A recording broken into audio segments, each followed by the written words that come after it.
Pernah kebayang nggak sih apa jadinya kalau seluruh aliran listrik dan pasokan BBM di negara kita ini tiba-tiba mati total? Literally blackout se-Indonesia. Bayangin aja, rumah sakit lumpuh kehilangan daya, semua transaksi perbankan mati, transportasi terhenti, dan ekonomi kita bisa hancur berantakan cuma dalam hitungan jam. Terus, apa sih yang sebenarnya bikin mimpi buruk itu nggak kejadian setiap harinya? Nah, selamat datang di sesi bedah materi kita kali ini. Kita bakal ngebongkar habis sebuah sistem pertahanan di balik layar yang kerjanya tuh nggak pernah berhenti sedetik pun. Kita akan mengeksplorasi konsep yang namanya Defense in-Depth Shield atau perisai pertahanan berlapis yang melindungi infrastruktur energi Indonesia. Ini bukan sekedar tentang bangun tembok tinggi yang dipasangi kawat berduri ya. Ini adalah sebuah strategi super kompleks yang tugasnya cuma satu, menjaga detak jantung negara kita tetap berdetak kencang. Jadi sebenarnya, siapa sih yang jaga lampu di rumah kita tetap nyala dan BBM terus mengalir? Mungkin sebagian besar dari kita mikirnya, paling cukup pasang pagar tinggi sama naruh beberapa satpam di gerbang depan. Well, kenyataannya jauh lebih rumit dari itu kawan-kawan. Melindungi aset energi nasional itu butuh apa yang kita sebut sebagai perisai 360 derajat yang berlapis-lapis. Ini tuh ibarat orkestrasi skala raksasa yang menggabungkan kekuatan militer, aparat kepolisian, barisan ahli keamanan siber yang melototin layar 24 jam non-stop, sampai para insinyur di lapangan yang jalanin SOP harian dengan tingkat presisi yang gila-gilaan ketatnya. Semua elemen ini kerja bareng dalam satu harmoni. Tujuannya, biar Anda dan saya bisa jalani hidup tiap hari tanpa hambatan. Oke, biar gampang, ini 5 poin utama yang bakal kita bahas hari ini. Pertama, detak jantung bangsa. Kedua, lapis pertama, keamanan fisik. Ketiga, lapis kedua, keamanan siber. Keempat, lapis ketiga, operasi pembangkit. Dan kelima, tantangan transisi energi. Yuk, langsung aja kita mulai. Kita masuk ke bagian pertama, detak jantung bangsa. Menjaga objek-objek yang super vital. Kenapa sih situs-situs energi ini dijaganya sebegitu ketat?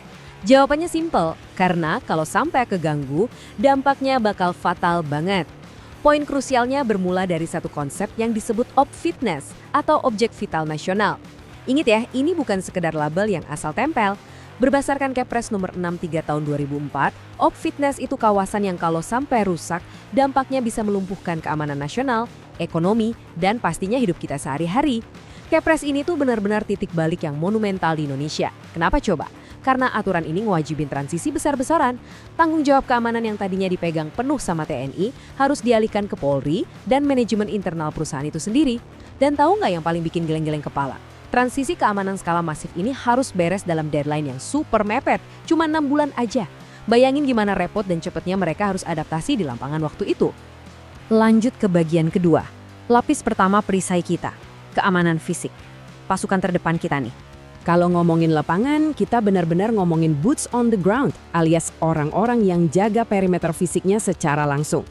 Contoh nyatanya nih, dari laporan Jurnal Justisi, kita bisa lihat kerangka kerja keamanan OPVITNES PT Pertamina oleh Polda Riau. Skalanya masif banget. Ditpamopfit Polda Riau itu mengerahkan sampai 203 personel khusus, cuma buat ngamanin aset, jalur pipa, dan gerbang-gerbang strategis kayak gate anggrek di Minas itu loh. Mereka ini nggak cuma duduk manis jaga pintu gerbang. Mereka patroli 24 jam sehari, melakukan langkah preemptif dan blend in langsung bareng tim security internal perusahaannya. Ini tuh operasi pengawasan yang benar-benar nggak pernah tidur, di area kerja yang luasnya mencakup lintas wilayah di Riau. Nah, coba deh perhatiin angka yang luar biasa di sini. 6 jam. Maksudnya apa nih? Gini, dulu kalau ada insiden darurat di area OPVITNES yang sebegitu luasnya, waktu responsnya itu bisa nyampe 48 jam. Lama banget kan? Kendalanya ya karena bentang geografis dan rumitnya koordinasi. Tapi, sejak komponen cadangan atau Komcat militer diintegrasikan ke sistem keamanan fisik ini, boom! Waktu respons daruratnya langsung kepangkas drastis dari 48 jam jadi cuma 6 jam aja.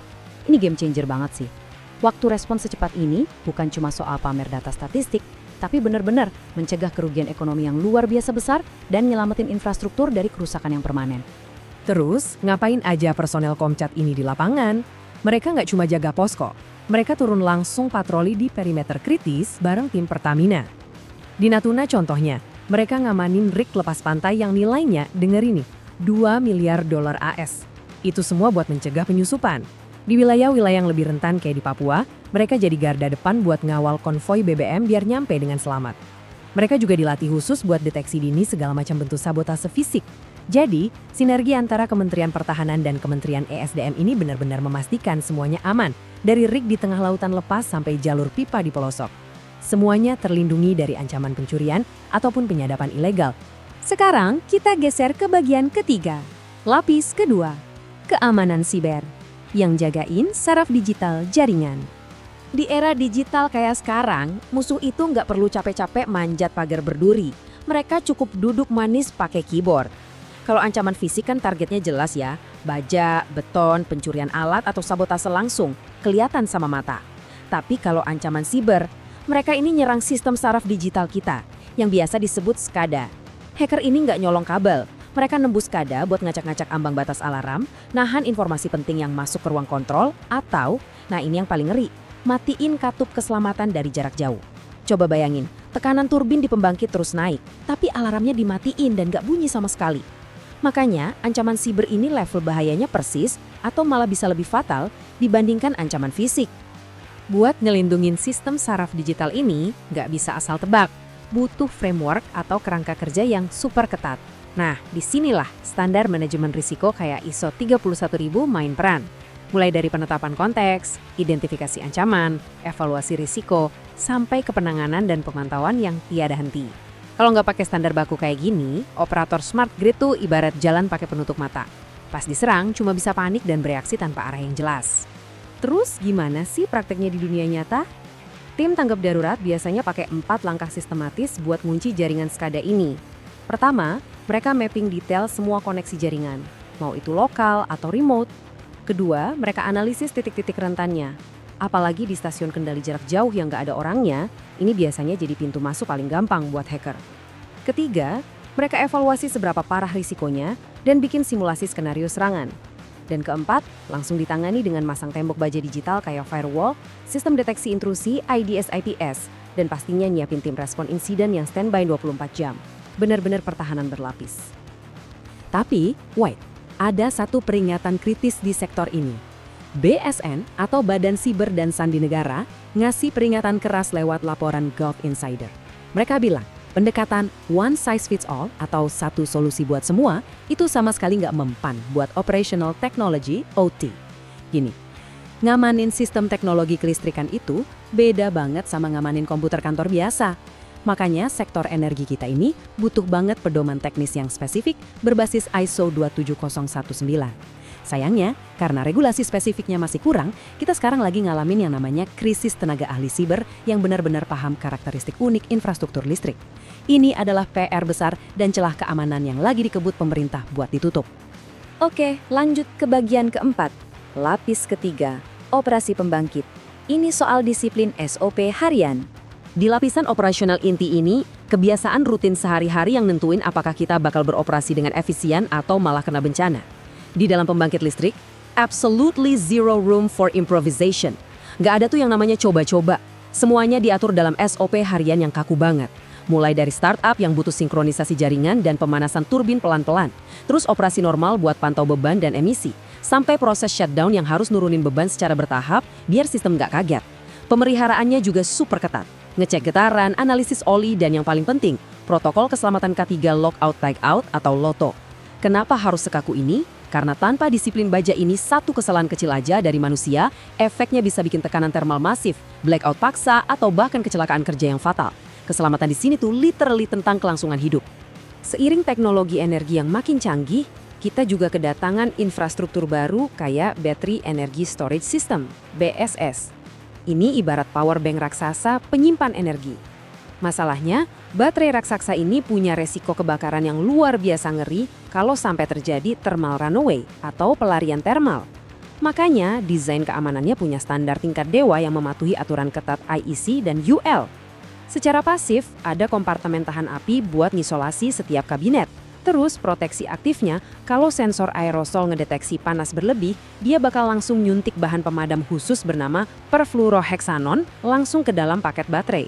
Dan buat jaga keselamatan petugasnya, kabinet ini dipasangi panel deflagration. Fungsinya buat ngarahin daya ledakan ke arah atas kalau amit-amit terjadi ledakan. Jadi nggak bakal nyambar ke orang yang berdiri di dekat situ. Keren banget kan desainnya? Terakhir kita masuk ke bagian kelima, tantangan transisi energi. Gimana kita menghadapi ancaman hibrida yang baru? Saat ini kan kita lagi gerak cepat menuju energi terbarukan ya. Kita ngebangun taman baterai raksasa dan ladang panel surya. Tapi sayangnya ini malah buka celah kerentanan baru.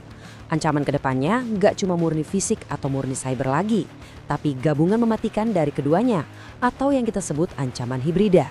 Buat ngelawan ini, pelatihan pertahanan kita harus dimodernisasi habis-habisan. Contohnya nih, mereformasi kurikulum Komcat dengan nambahin modul 4 minggu buat belajar patroli pipa gas pakai drone pinter. Plus, deteksi ancaman cyber dasar. Nggak cuma itu, ada juga pembentukan Satgas KEN, Satuan Tugas Ketahanan Energi Nasional, yang khusus dibikin buat ngegabungin taktik pertahanan fisik dan digital. Tujuannya tentu buat ngamanin aset masa depan negara kita, kayak cadangan nikel strategis buat industri baterai EV. Nah, pada akhirnya kita sampai di sebuah pemikiran yang benar-benar patut kita renungkan. Kita udah bedah gimana tangguhnya perisai pertahanan berlapis ini. Mulai dari pasukan fisik yang merespons dalam 6 jam, firewall anti-hacker yang nahan serangan siber, sampai disiplin baja para insinyur di pembangkit listrik. Semuanya kerja mati-matian tanpa kenal lelah. Tapi, dengan smart grid, pembangkit terdesentralisasi, dan taman baterai raksasa yang bakal segera jadi the new normal kita, pertanyaan terbesarnya adalah, akankah regulasi keamanan, keahlian SDM, dan teknologi pertahanan kita bisa berevolusi cukup cepat buat melindungi jaringan listrik di masa depan? Karena jujur aja nih, dalam urusan ketahanan energi, diam di tempat itu artinya tertinggal. Dan kegagalan bukanlah sebuah pilihan. Coba deh kalian pikirin itu. Terima kasih udah gabung di sesi bedah materi kita kali ini, dan mari kita terus peka terhadap sistem luar biasa yang diam-diam selalu menjaga lampu di rumah kita tetap menyala.